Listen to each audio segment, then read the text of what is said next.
ஒரு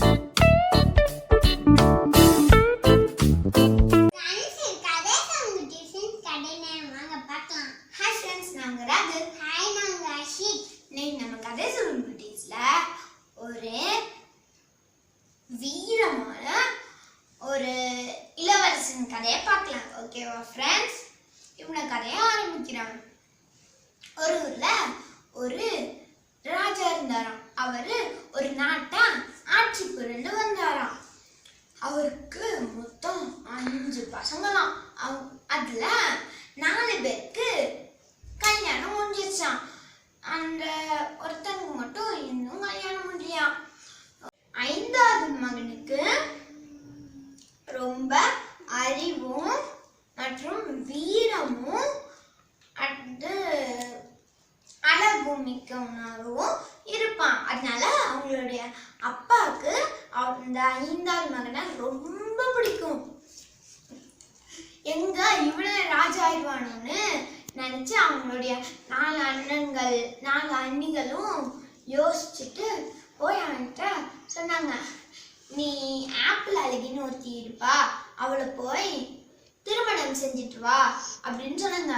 உடனே இளவரசர் அவ எங்க இருப்பா அப்படின்னு கேட்டாராம். அதுக்கு அது எங்களுக்கே தெரியாது அப்படின்னு சொன்னாங்க அந்த அண்ணங்கள்.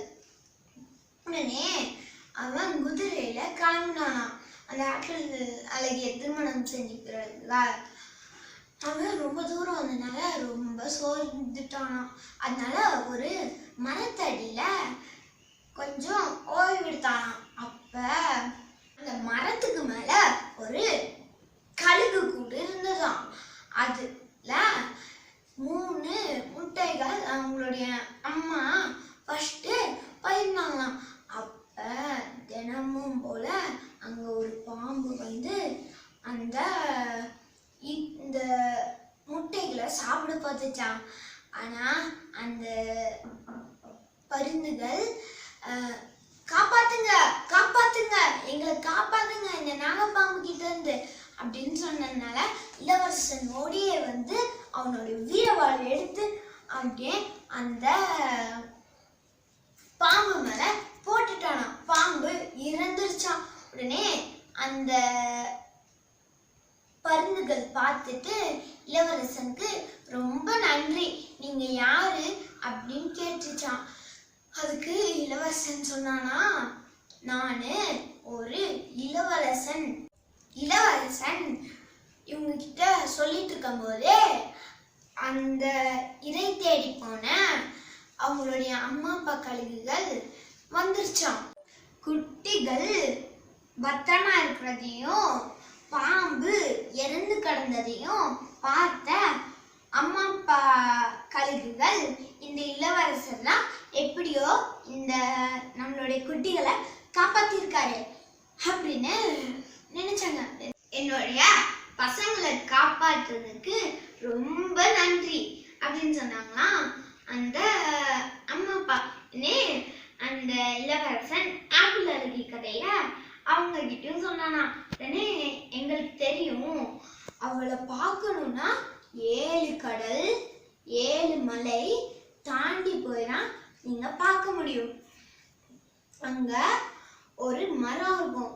அது நீங்க முதல் சுற்றும் போது ஒரு நாகக்கல் கிடைக்கும். அதை நீங்க உங்ககிட்ட வச்சுக்கணும். 2வது சுற்றும் போது அங்க பாம்பு தலை கொண்ட ஒரு ராட்சசன் வருவான். அதான் அந்த கல்லால நீங்க அடிச்சீங்கன்னா அவன் இறந்துருவான். 3வது சுற்றும் போது அங்க ஒரு தங்க ஆப்பிள் கிடைக்கும். அத நீங்க பிச்சு பார்த்தீங்கன்னா அதுக்குள்ளதான் ஆப்பிள் அழகி இருப்பா அப்படின்னு சொன்னாங்க.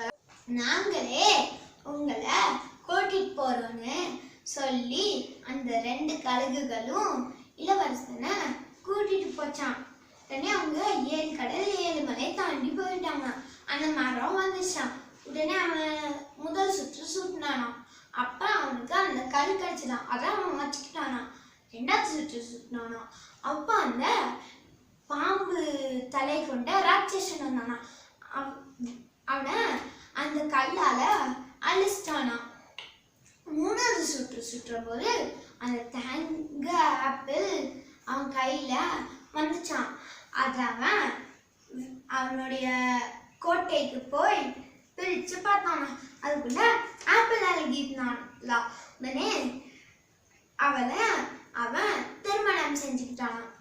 இவங்க ரெண்டு பேர்த்தையும் பார்த்த அரசர் பார்த்துட்டு ரொம்ப மகிழ்ச்சி அடைஞ்சு இவங்க தான் இனிமேல் ராஜா ராணின்னு தெரிவிச்சிட்டாங்களாம்.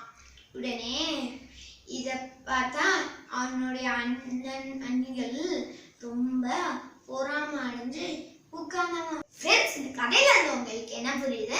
நம்மளால எல்லாமே முடியும், நம்மளால முடியுது எதுவுமே இல்லை. ஓகேவா ஃப்ரெண்ட்ஸ்? அந்த இளவரசர் விடாமுயற்சி செஞ்சுதானே அந்த ஆப்பிள் அழகிய எடுத்தாரு ஃப்ரெண்ட்ஸ். விடாமுயற்சி விஸ்வரூப வெற்றி. ஓகேவா ஃப்ரெண்ட்ஸ்? இந்த கதை உங்களுக்கு பிடிச்சிருந்தா லைக் பண்ணுங்க, ஷேர் பண்ணுங்க, சப்ஸ்கிரைப் பண்ணுங்க, பெல்